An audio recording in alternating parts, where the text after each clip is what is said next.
सभी वैष्णव भक्तों को जय श्री राधे कृष्ण। देवर्षि को श्री राधा रानी के दर्शन। वीणा की झनकार पर हरि गुणगान करते हुए देवर्षि नारद ब्रज में घूम रहे हैं। कुछ देर पहले ब्रजेश्वर नंद के घर गए थे। वहां नंद नंदन श्री कृष्णचंद्र के उन्होंने दर्शन किए। दर्शन करने पर मन में आया, जब स्वयं गोलोक विहारी श्री कृष्णचंद्र भूतल पर अवतरित हुए हैं तो गोलोकेश्वरी श्री राधा भी कहीं न कहीं गोपी रूप में अवश्य आई हैं। उन्हीं श्री राधा को ढूंढते हुए देवर्षि व्रज के प्रत्येक ग्रह के सामने ठहर ठहर कर आगे बढ़ते जा रहे हैं। देवर्षि का दिव्य ज्ञान कुंठित हो गया है। सर्वज्ञ नारद को श्री राधा का अनुसंधान नहीं मिल रहा है। मानो योग माया देवर्षि को निमित्त बनाकर राधा दर्शन की यह साधना जगत को बता रही हूँ। पहले श्री कृष्णचंद्र के दर्शन होते हैं, उनके दर्शनों से श्री राधा के दर्शन की इच्छा जागृत होती है। फिर श्री राधा को पाने के लिए व्याकुल होकर व्रज की गलियों में भटकना पड़ता है। घूमते हुए देवर्षि वृषभानु प्रसाद के सामने आकर खड़े हो जाते हैं। वह विशाल मंदिर देवर्षि को मानो अपनी ओर आकर्षित कर रहा हो। देवर्षि भीतर प्रवेश कर जाते हैं। वृषभानु गोप की दृष्टि उन पर पड़ती है। वे दौड़कर नारद के चरणों में लौट जाते हैं। विधिवत पादे अर्घ्य से पूजा करके देवर्षि को प्रसन्न अनुभव कर वृषभानु गोप अपने सुंदर पुत्र श्रीदाम को गोद में उठा लाते हैं। लाकर मुनि के चरणों में डाल देते हैं।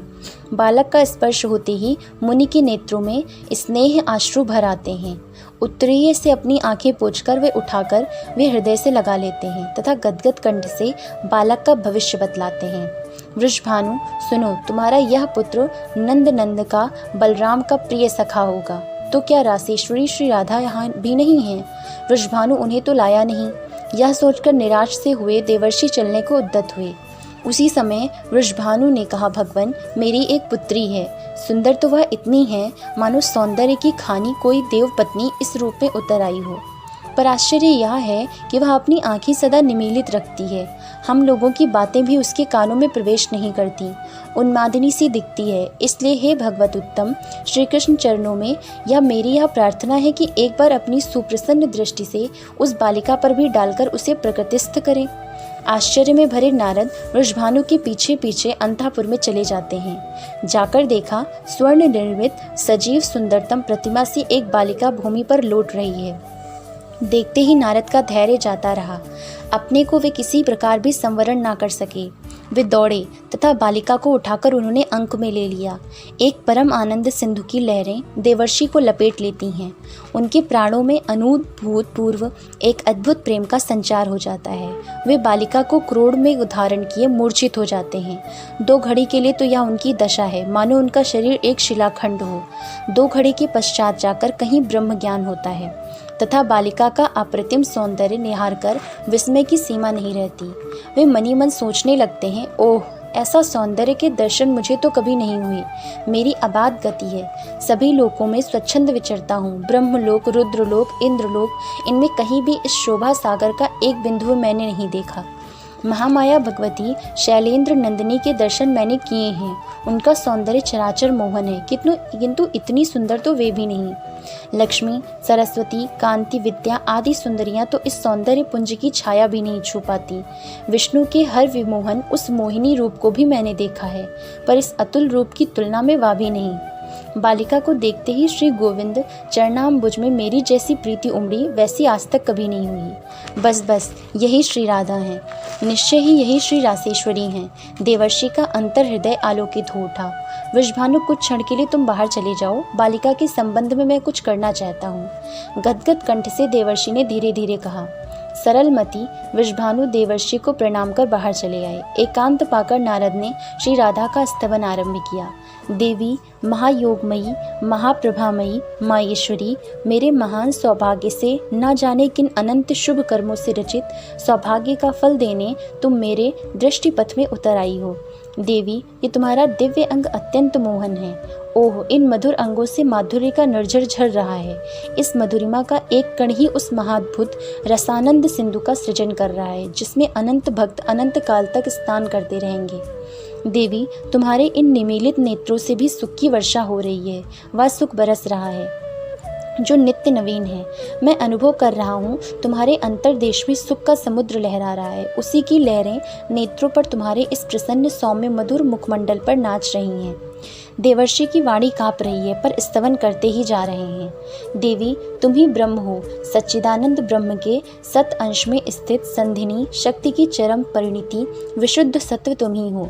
विशुद्ध सत्वमयी तुम में ही चिंतंश की संवित शक्ति, संवित की चरम परिणति, विद्यात्मिका पराशक्ति, ज्ञान शक्ति की भी निवास है। तुम ही आनंद अंश की लादिनी शक्ति, लादिनी की भी चरम परिणति महाभाव रूपिणी हो। आश्चर्य वैभवमयी तुम्हारी एक कला का भी ज्ञान ब्रह्म रुद्र तक के लिए कठिन है, फिर योगेंद्र गण के लिए ध्यान पथ में तो आ ही कैसे सकती हो। मेरी बुद्धि तो यह कह रही है कि इच्छा शक्ति, ज्ञान शक्ति, क्रिया शक्ति, ये सभी तुम ईश्वरी के अंश मात्र हैं। श्री कृष्ण चंद्र की आनंद रूपिणी शक्ति तुम ही हो, तुम ही उनकी प्राणेश्वरी हो, इसमें कोई संशय नहीं। तुम्हारे ही साथ निश्चय श्री कृष्ण चंद्र वृंदावन में क्रीड़ा करते हैं। ओ देवी, जब तुम्हारा कौमार रूप ही ऐसा विश्व विमोहन है तो वह तरुण रूप कितना विलक्षण होगा। कहते कहते नारद का कंठ रुद्ध होने लगता है। प्राणों में श्री राधा के तरुण रूप को देखने की प्रबल उत्कंठा भर जाती है। वे वहीं पर टंगे मणिपालने पर श्री राधा को लिटा देते हैं तथा उनकी ओर देखते हुए बारंबार प्रणाम करने लगते हैं। तरुण रूप से दर्शन करने के लिए प्रार्थना करते हैं। नारद के अंतर हृदय में मानो कोई कह देता है, देवर्षि, श्री कृष्ण की वंदना करो, तभी श्री कृष्ण प्रियतमा के नेत्र तुम्हारी ओर फिरेंगे। देवर्षि श्री कृष्ण चंद्र की जय जयकार कर उठते हैं। बस इसी समय दृश्य बदल जाता है। जय कृष्ण मनोहरिन, जय वृंदावन प्रिय, जय भ्रूभंगल ललित, जय वेणुर वाकुल, जय बरह कृतोत्संस, जय गोपी विमोहन, जय कुमकुम लिम्तांग, जय रत्न विभूषण। बस इसी समय दृश्य बदल जाता है। मणि पालने पर विराजित वृषभानु कुमारी अंतर्हित हो जाती हैं तथा नारद के सामने किशोरी श्री राधा का आविर्भाव हो जाता है। इतना ही नहीं, दिव्य भूषण वसन से सज्जित अगणित सखियां भी वहां प्रकट हो जाती हैं, श्री राधा को घेर लेती हैं। वह रूप, वह सौंदर्य, नारद के नेत्र निमेष शून्य एवं अंग निश्चेष्ट हो जाते हैं, मानो नारद सचमुच अंतिम अवस्था में जा पहुँचे हों। राधा चरणाम्बुक कणिका का स्पर्श कराकर एक सखी देवर्षि को चैतन्य करती है और कहती है, मुनिवर्य, अनंत सौभाग्य से श्री राधा के दर्शन तुम्हें हुए हैं। महाभागवतों को भी इनके दर्शन दुर्लभ हैं। देखो, ये अब तुम्हारे सामने से फिर अंतर्हित हो जाएंगी। प्रदक्षिणा करके नमस्कार कर लो। जाओ, गिरिराज परिसर में कुसुम सरोवर के तट पर एक अशोक लता फूल रही है। उसके सौरभ से वृंदावन सुवासित हो रहा है। वहाँ उसके नीचे हम सबको अर्धरात्रि के समय देख पाओगे। श्री राधा का यह कैशोर रूप अंतर्हित हो गया। बाल्य रूप से रत्न पालने पर वे पुनः प्रकट हो गईं। द्वार पर खड़े वृषभानु प्रतीक्षा कर रहे थे। जय जयकार की ध्वनि सुनकर आश्चर्य कर रहे थे। अश्रुपूरित कंठ से देवर्षि ने पुकारा, वे भीतर आ गए। देवर्षि बोले, वृषभानु, इस बालिका का यही स्वभाव है। देवताओं की सामर्थ्य नहीं कि वे इसका स्वभाव बदल दें, किंतु तुम्हारे भाग्य की सीमा नहीं। जिस गृह में तुम्हारी पुत्री के चरण चिन्ह अंकित हैं, वहाँ लक्ष्मी सहित नारायण समस्त देव नित्य निवास करते हैं। यह कहकर स्खलित गति से नारद चल पड़ते हैं। वीणा में राधा यशोगान की लहरी भरते आंसू बहाते हुए वे अशोक वन की ओर चले गए। उसी दिन कीर्तिदा रानी के गोद में पुत्री को देखकर प्रेम विवश हुए वृषभानु लाड़ लड़ाने लगे। नारद के गान का इतना सा अंश वृषभानु के कान में प्रवेश कर गया था, जय कृष्ण मनोहारिन। जानकर नहीं, लाड़ लड़ाते समय यूं ही उनके मुख से निकल गया, जय कृष्ण मनोहारिन। बस भानु कुमारी श्री राधा आंखें खोलकर देखने लगीं। वृषभानु के हर्ष का पार नहीं। कीर्तिदा आनंद में निमग्न हो गईं। उन्हें तो पुत्री को प्रकृतिस्थ करने का मंत्र प्राप्त हो गया। इससे पूर्व जब जब नंद गेहिनी यशोदा कीर्तिदा से मिलने आई हैं, तब तब भानु कुमारी ने आंखें खोल खोल कर देखा है। जय श्री राधे कृष्ण।